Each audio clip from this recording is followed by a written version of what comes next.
Assalamualaikum warahmatullahi wabarakatuh. Salam sejahtera untuk kita semuanya. Mahasiswa yang kami cintai, kuliah pada hari ini kita menggunakan media YouTube agar kuliah kita bisa lebih bervariasi.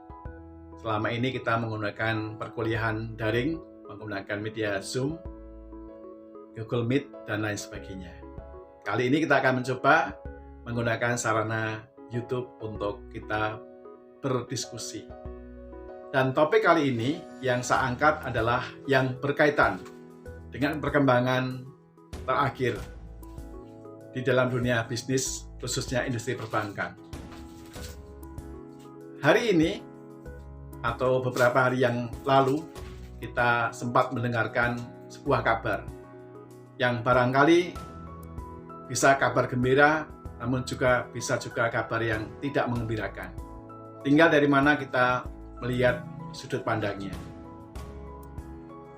Salah satu BUMN yang bergerak dalam dunia perbankan, Bank BNI, Direktur Layanan dan Jaringan BNI, Roni, membuat sebuah statement yang kita semuanya bisa melihatnya di berita portal maupun di media televisi, merencanakan tahun 2021 ini akan menutup 96 kantor cabang BNI yang ada di Indonesia.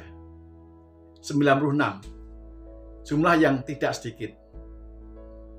Mengapa Bank BNI mengambil keputusan menutup kantor cabangnya? Menurut Roni, bahwa sebagian besar nasabahnya, 80% nasabah Bank BNI sudah tidak lagi pergi ke bank untuk melakukan transaksi. Tetapi mereka bertransaksi sudah menggunakan e-banking atau menggunakan kartu ATM ketika mereka mengambil uangnya di bank.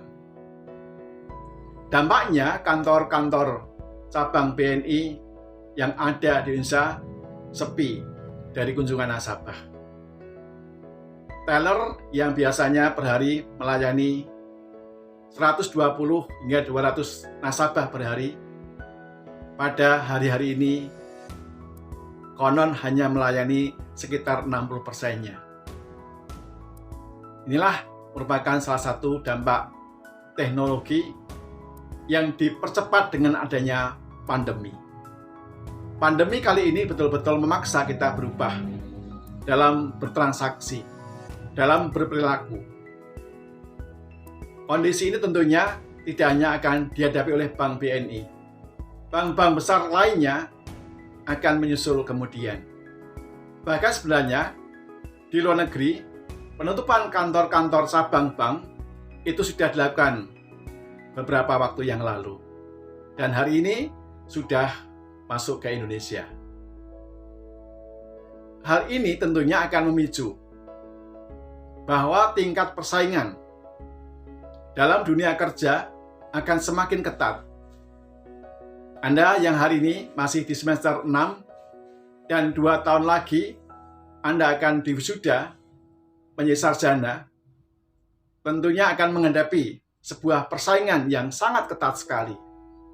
Karena sebagian besar pencari kerja itu banyak yang tidak akan diterima. Karena sebagian besar perusahaan hanya membutuhkan orang-orang yang menguasai, yang punya keterampilan dalam bidang IT. Maka untuk kali ini, dalam mata kuliah akuntansi perbankan, saya ingin melontarkan 2 pertanyaan yang silahkan nanti Anda jawab dalam komentar di bawah ini.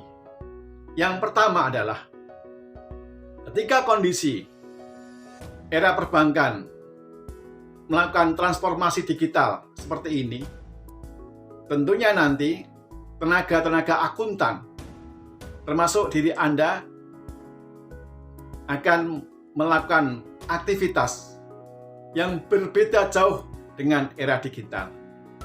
Kalau dulu kita bekerja di perbankan, di bidang akuntansi, akan mulai mencatat transaksi dari jurnal, kemudian diproses melalui pemposingan di buku besar, kemudian menyusun kertas kerja dan menyusun laporan keuangan.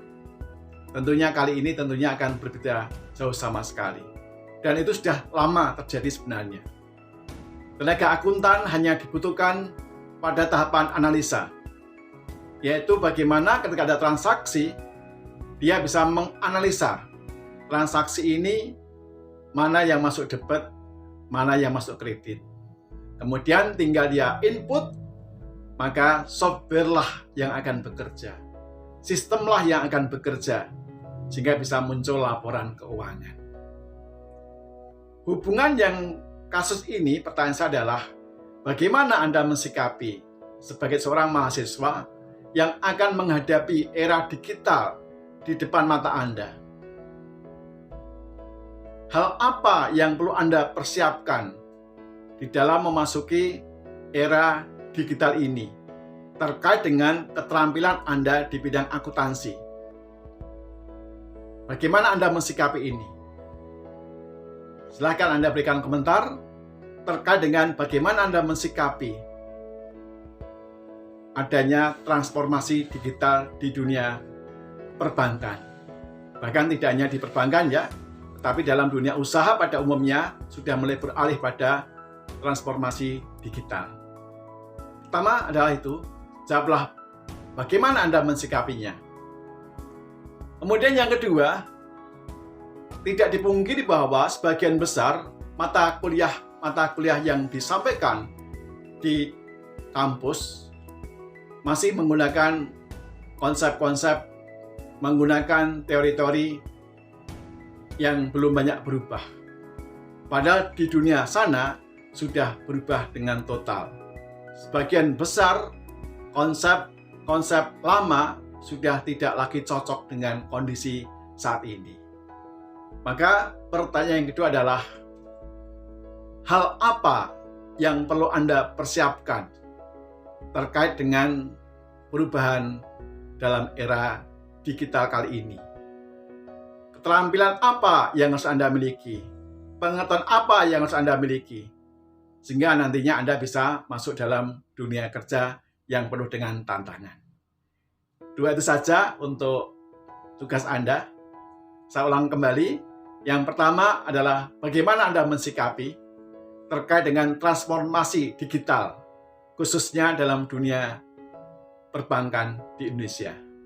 Yang kedua adalah hal apa, keterampilan apa, pengetahuan apa yang harus Anda miliki agar Anda bisa bersaing di kancah persaingan dunia usaha yang semakin ketat, yang semakin kompetitif. Syukur harapan Pak Harno adalah Anda ketika lulus nanti menjadi seorang entrepreneur, menjadi seorang wirausaha. Itu harapan dari Pak Harno tentunya.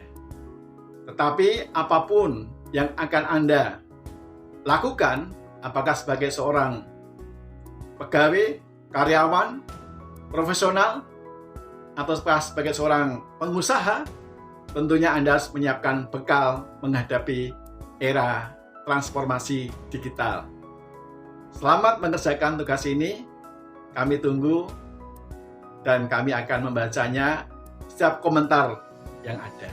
Berikanlah komentar Anda yang tajam, yang menggunakan kerangka teori yang sudah kita pelajari selama ini. Sukses selalu untuk Anda. Assalamualaikum warahmatullahi wabarakatuh.